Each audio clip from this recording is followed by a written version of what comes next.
We'll call our November 18th meeting of the Cookeville City Council to order. We have a roll call, please. Councilman Womack. Here. Councilman Miller. Here. Mayor Shelton. Here. Vice Mayor Wheaton. Here. Councilman Walker. Present. By President. Thank you. At this time, I'd like to invite those that wish to do so stand for the invocation given tonight by Councilman Miller, followed by the Pledge of Allegiance to the United States flag. Let's pray. Dear God, thanks for letting us all gather here today. And I know the season's changing, but let's just have a nice winter, and thanks for the great summer. And just give us some guidance during this meeting. In Jesus' name I pray. Amen. Amen. Pledge allegiance to the flag of the United States of America and to the republic for which it stands, one nation, under God, indivisible, with liberty and justice for all. Item 3, consider approval of agenda as presented. Are there any changes? No changes. All right, is there a motion? So moved. Motion and second. Any discussion? All vote.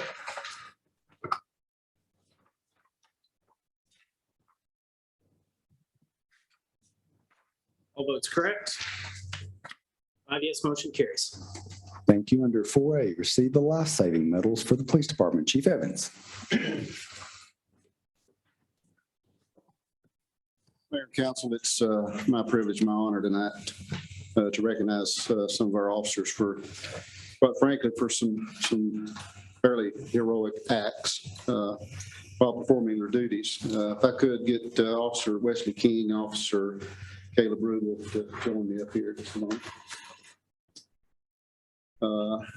Both of these gentlemen is going to be receiving the Medal for Life Saving. Just give you a little background on what occurred. And this incident occurred on October the 8th of this year. They both responded to a male subject who had been shot multiple times on Freedom Avenue. Both Officer King and Rubel began to render the first aid, shall I say, emergency life-saving aid to this individual.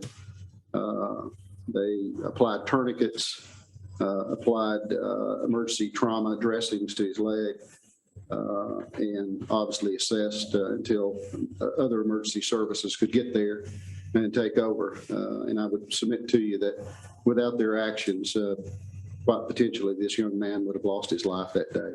But we're proud to report that the victim in this shooting has somewhat recovered, and we'll see what happens from here. But certainly without their efforts and them staying calm and relying on their training, this young man could have very well lost his life that night. And I think it's also kind of important and relevant to share that both of these officers are right around the years of experience with the Cookeville Police Department. So I think the future looks bright for us, and the future looks bright for them as well. So without further ado,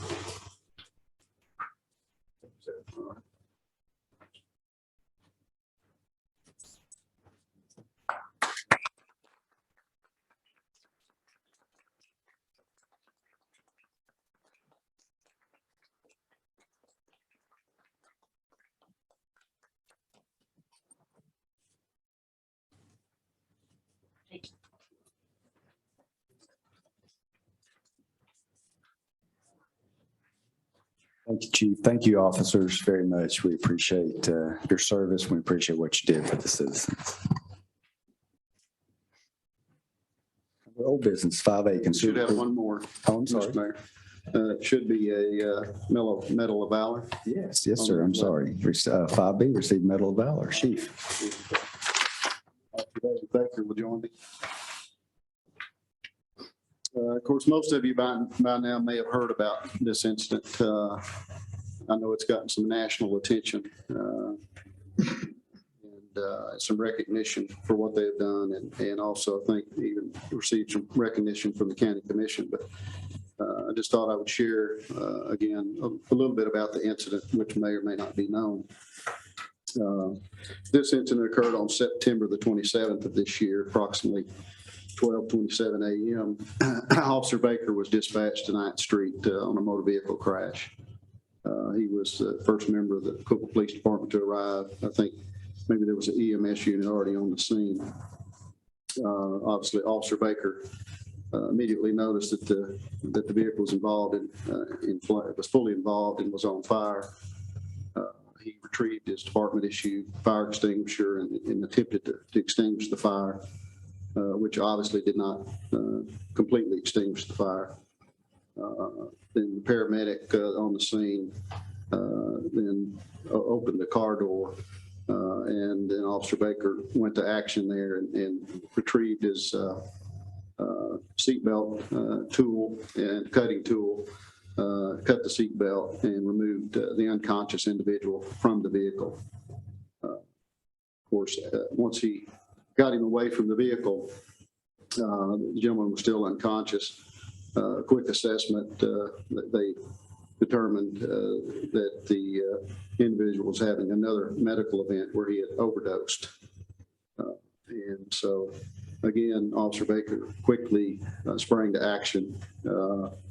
He administered 2 doses of naloxone to the unconscious male, who subsequently and consequently regained consciousness. And again, due to his actions, putting his own life at risk, again, staying calm, and again, relying on his training under this high stress situation, that gentleman is alive today.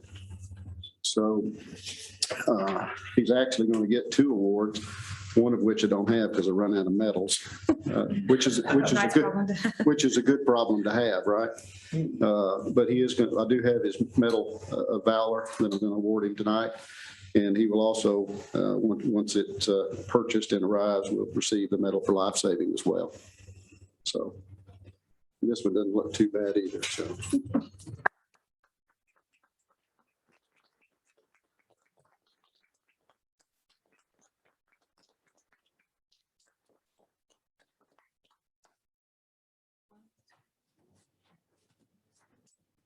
Great job, council members. Anyone like to say anything?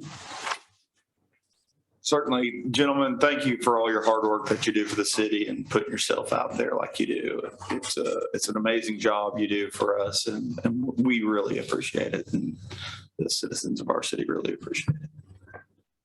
Yeah, I'm a former state trooper, and I know I've rolled up to plenty of scenes in the past where you have 10 seconds to save someone's life. You're sitting there talking to your patrol buddy, and then all of a sudden you get a call, you show up at the scene, and it's a life-changing event. And thank you for all your training, everything that you've done to save two lives here. So thank you, guys. Absolutely. Very good. Thank you. All right. Under old business 5A, consider approval of minutes of council meeting held on November 4th, 2021. Is there a motion? Second. Motion second. Any discussion?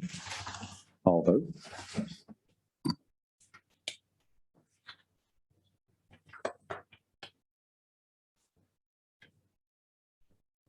All votes correct.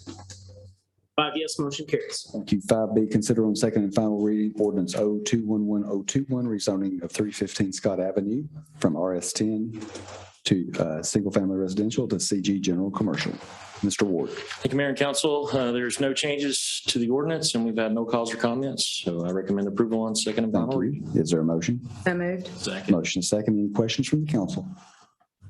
All vote.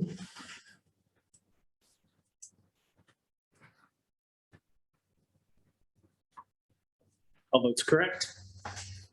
5 yes, motion carries. Thank you. 5C, consider on second and final reading ordinance 0211-022, rezoning of 2414 North Washington from CL local commercial to RS20 single family residential. Mr. Ward.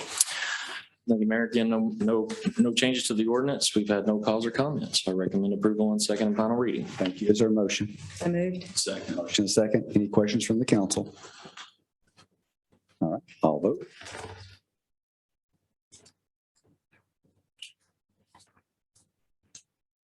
All votes correct.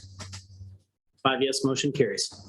5D, consider on second and final reading ordinance 0211-023, reopening connection of Salem Church Road and England Drive. Mr. Ward. Again, Mayor and Council, there have been no changes to the ordinance, and we've had no calls or comments. I recommend approval. Again, is there a motion? So moved. Motion second. Any questions from the council? All vote.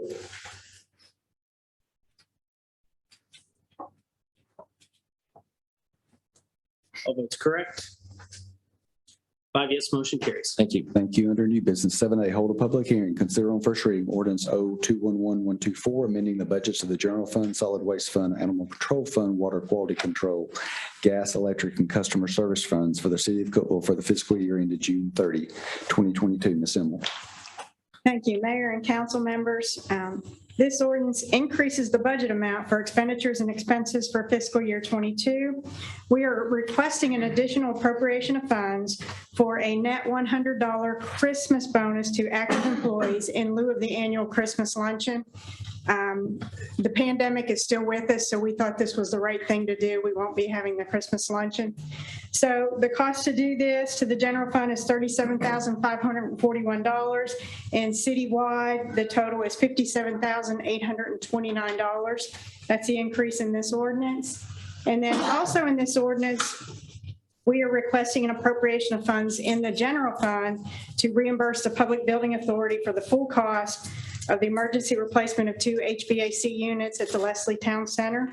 And I think you will be addressing that later this evening.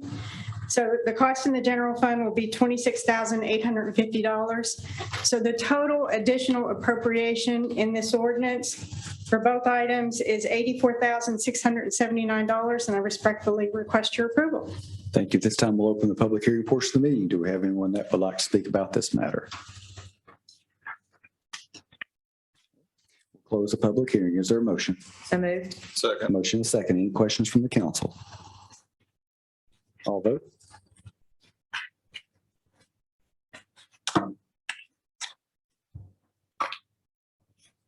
All votes correct.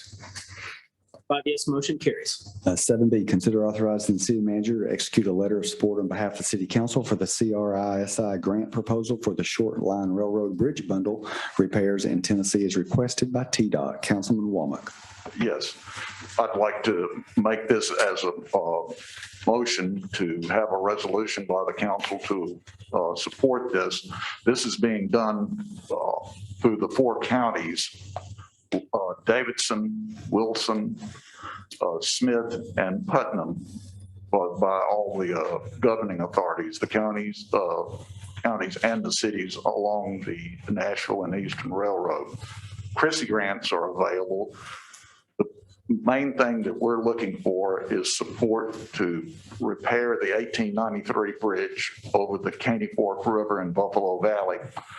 That will be approximately $5.5 million if we get the grant. We've been trying to get this done for a number of years. We've made 2 $1 million repairs to it, but it's still an 1893 bridge. And we're hoping that with all the 4 counties governing authorities, that we'll be able to get effort from TDOT to get a Chrissy grant from the federal government through TDOT to repair this bridge while it remains active. Thank you. Is there a motion? So moved. Motion is second. Any questions or comments from the council? Do you feel confident the other governments are doing this as well?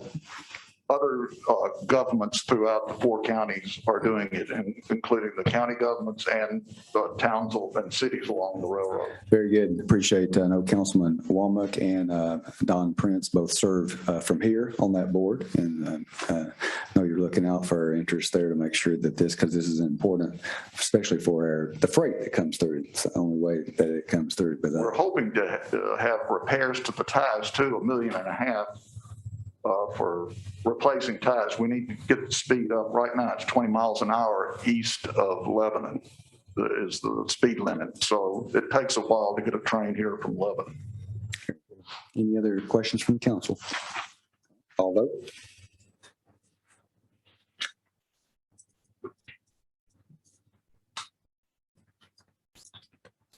All votes correct. 5 yes, motion carries.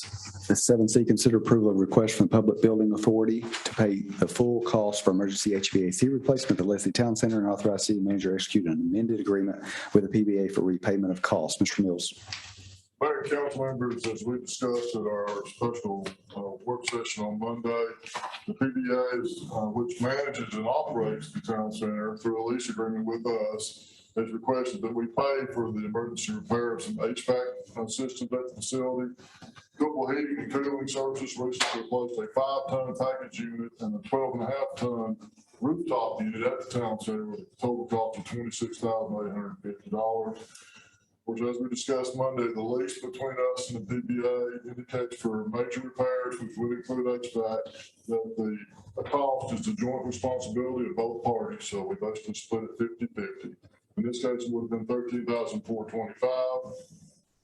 As we discussed Monday, the council indicated that it would consider covering the entire cost, provided the city could be credited for the additional cost through the reduction of rental fees when utilizing the facility, which the PBA indicated they had some financial constraints because of the pandemic.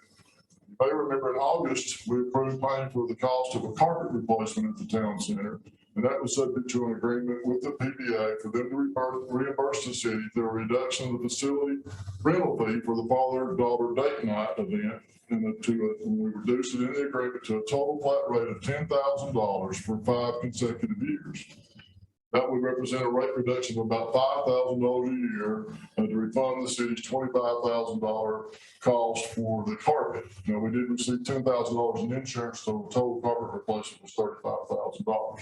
We drafted an agreement that would amend that agreement so that the PBA rental charge to the city would be reduced to $3,287.50 for 2 years, and then go back up to the $10,000 for the next 3 years. So we would receive a reduced rate for 5 years for the father-daughter date night, which is a 4-night event each of those years.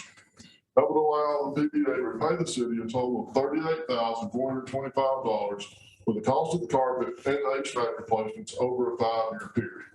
So the amendment would reduce 2 years of that to about $6,000 to cover this additional cost for the HVAC replacement. If you have any questions, I'll try to answer them, but I would recommend approval of the PBA's request subject to the execution of the amended agreement as I've just described. All right, is there a motion? So moved. Second. Motion is second. Any comments or questions from the council? I'll vote.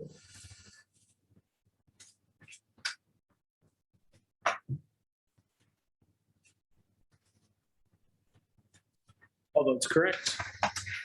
5 yes, motion carries. Thank you. That concludes our agenda portion. We have time at the end for citizens that would like to address the council on non-agenda items. Do we have anyone that would have anything? Yes, Mr. Prince. Come up, identify yourself. Thank you, Mayor, council members. I'm Don Prince. Just a couple of things, just a report on the L&N caboose that's here that's going to Baxter. The tracks are laid in Baxter.